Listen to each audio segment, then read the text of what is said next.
నువ్వు సింధు కలిసిపోతే మీ పిల్లలు కూడా ఎంతో సంతోషపడతారా? ఆ విషయం ఒక్కసారి ఆలోచించరా?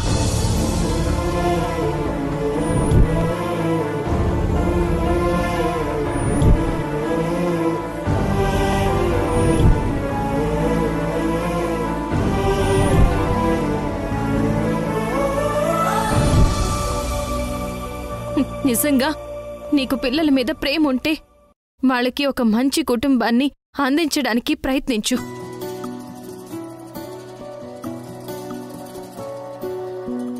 మంచిదో చెడ్డదో రెంటికి మధ్యదో అంతు చిక్కలేదా కాలమిటువంటిదో కయ్యమో నయ్యమో ఎప్పుడేం చెయ్యునో లెక్క తేలలేదా దాని పేరు ఏమిటో ముళ్ళు ఉన్న మార్గాన నడిపేటి కాలం వేచి ఉంటే రాదారి చూపించదా చిక్కు ప్రశ్న వేసేటి తెలివైన కాలం తప్పకుండా బదులై రాదా? ప్లీజ్ నాన్న, ఒప్పుకోండి నాన్న. ఒప్పుకో నాన్న. సంద్రాన్ని పోలింది ఈ జీవితం తెలిసే తీరాలి ఎదురీదడం పొరపాటు కాదంట పడిపోవడం ఉండాలో లేచే గుణం. ఏంటి మరిది గారు ఏదో ఆలోచిస్తూ ఆందోళన పడుతున్నారు? ఏంటో కనుక్కుందాం.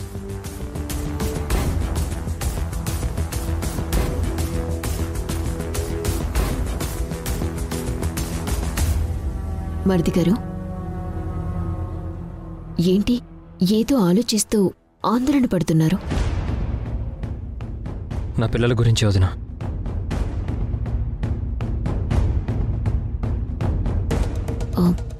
ఏమైంది మరిది గారు? ఇందాక పిల్లల్ని కలిశాను. అప్పుడు వాళ్ళు ఏమడిగారో తెలుసా వదినా? నాన్న, మనందరం కలిసి ఉందాం, ప్లీజ్ నాన్న, ఒప్పుకో నాన్న అంటూ ఎంతగానో నన్ను బతిమలాడారు.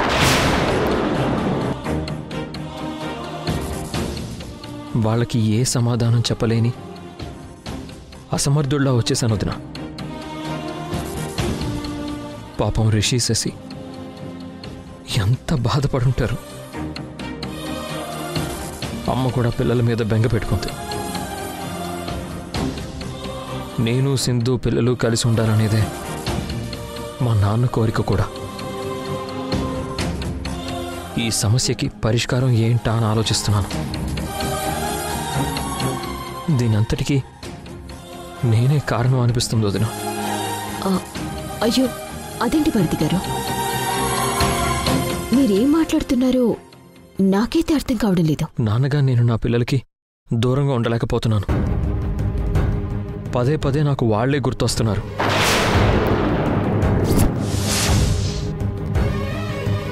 నేనొక్కడిని సర్దుకుపోతే సమస్యకి పరిష్కారం అవుతుందనిపిస్తుంది. అంటే గతంలో జరిగిన దాన్ని వదిలేసి సింధుని క్షమించి మళ్ళీ నా భార్యగా నేను అంగీకరిస్తే నా పిల్లలకి నాన్న లేకుండా, అక్కడ అలా ఉండకుండా, అప్పుడు సింధుతో పాటు రిషి శశి కూడా మనతోనే ఉంటారు కదా అని.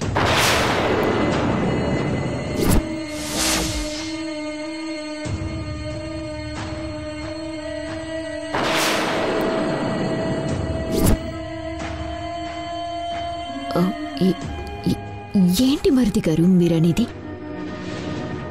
అవునొదినా, నేను సింధుని క్షమిస్తే ఇక ప్రాబ్లమే ఉండదు కదా. అందరం కలిసి హ్యాపీగా ఉండొచ్చు కదా. భార్యగా నాకు సింధు అవసరం లేకపోయినా తల్లిగా రిషి శశికి సింధు కావాలని నాకు అర్థమైంది వదినా.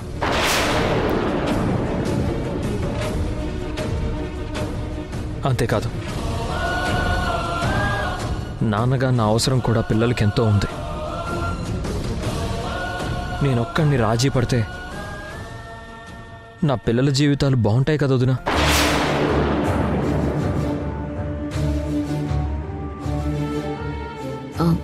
ఈ విషయం మీ అమ్మగారికి చెప్పారా? లేదు వదినా. అమ్మకి చెప్తే ఏమంటుందో, ఏం గొడవ చేస్తుందో అని భయంగా ఉంది. మీరే అమ్మని ఎలాగోలా కన్విన్స్ చేయాలి వదినా. ప్లీజ్ వదినా, ప్లీజ్. ఇప్పుడు నేను కాదంటే యష్ దృష్టిలో చెడ్డతనవుతాను. అందరి దృష్టిలో నేను మంచితనంలాగే ఉండాలి.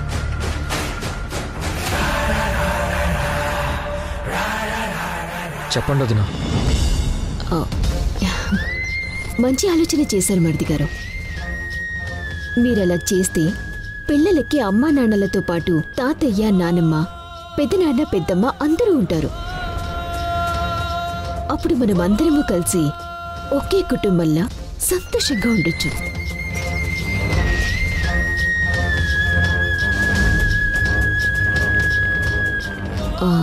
కానీ ఆ సింధు దీనికి ఒప్పుకుంటుందా?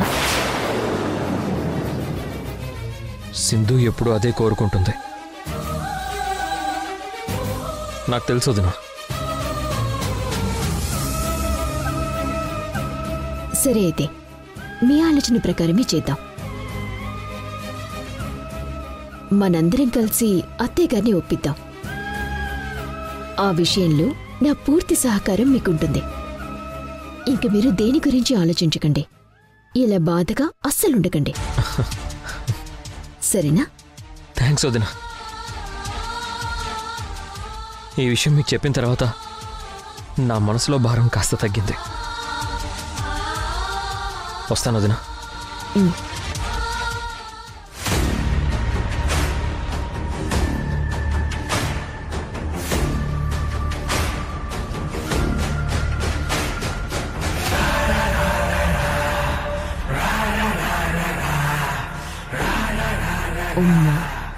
యష్ మనసులో పుట్టిన ఈ ఆలోచన మామూలుది కాదు.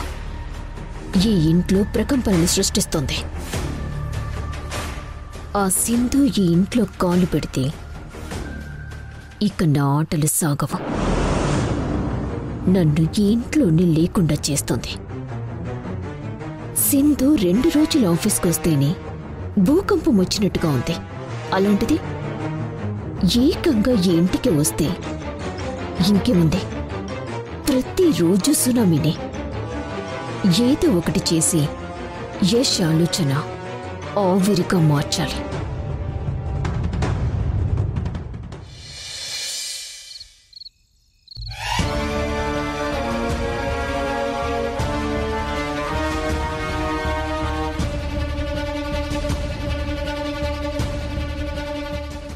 ఆ ల్యాండ్ మనకు వస్తుందని మా వదిన నమ్మకంగా చెప్తుంది కదా. లేదు యష్, ల్యాండ్ ఎక్వైర్ చేయకుండా మన ప్రాజెక్ట్ స్టార్ట్ చేయడం కరెక్ట్ కాదు. నేను చెప్పేది నీ మంచికే. నువ్వెవరు నా మంచి గురించి చెప్పడానికి?